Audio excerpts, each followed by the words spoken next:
kalau kulup ini tidak dipotong, maka masih banyak kotoran di dalam itu. Bahkan menurut kesehatan juga tidak baik. Nah, kalau banyak kotoran, maka masih menanggung najis. Nah, kalau najis ini untuk sholat juga tidak bagus, bahkan bisa membatalkan sholat. Oleh karena itu, meskipun Nabi Ibrahim sudah usia lebih dari 80 tahun, Allah tetap memerintahkan dia untuk berkhitan. Nah, saat itu Nabi Ibrahim berkhitan pakai kapak, ya, pakai pecok. Siapa yang mengkhitan?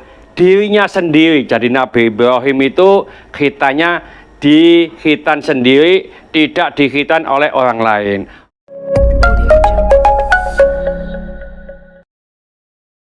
Assalamualaikum warahmatullahi wabarakatuh.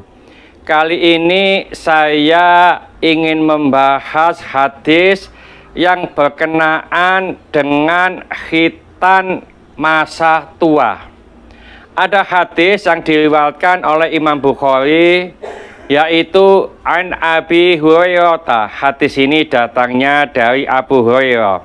Anna Rasulullah sallallahu alaihi wasallam, bahwasanya Rasulullah sallallahu alaihi wasallam bersabda, ikhtatana Ibrahimu, Nabi Ibrahim itu berkhitan sunat ba'da thamanina sanatan, setelah usia 80 tahun.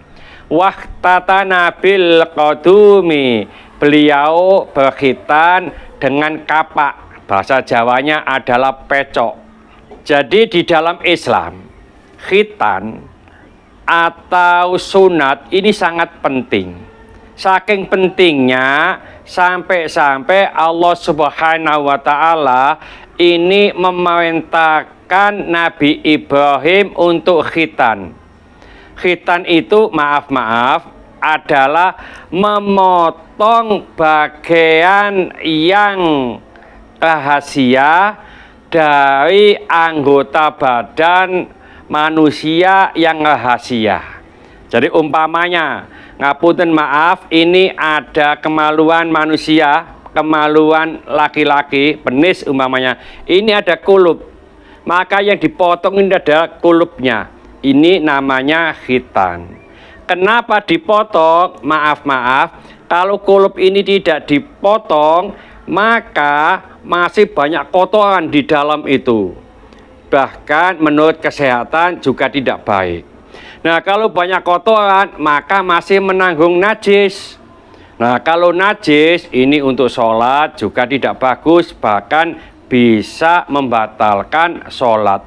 Oleh karena itu, meskipun Nabi Ibrahim sudah usia lebih dari 80 tahun, Allah tetap memerintahkan dia untuk berkhitan. Nah, saat itu Nabi Ibrahim berkhitan pakai kapak, ya, pakai pecok. Siapa yang mengkhitan? Dirinya sendiri. Jadi Nabi Ibrahim itu khitannya dikhitan sendiri, tidak dikhitan oleh orang lain.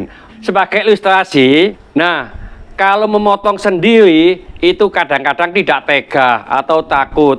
Maka kemungkinan saat itu Nabi Ibrahim memejamkan mata atau memalingkan muka.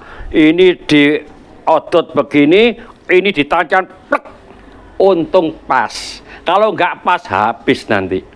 Ya, jadi ini khitan, dan khitan ini disunahkan. Ada yang mengatakan diwajibkan untuk orang laki-laki. Dan perempuan itu juga disunahkan dikhitan.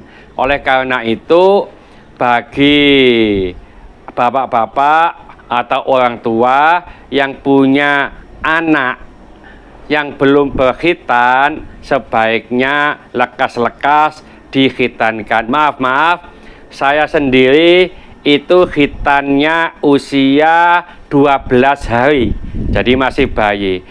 Abah saya, mbah saya, abahnya mbah saya juga berkhitan kecil, jadi masih bayi.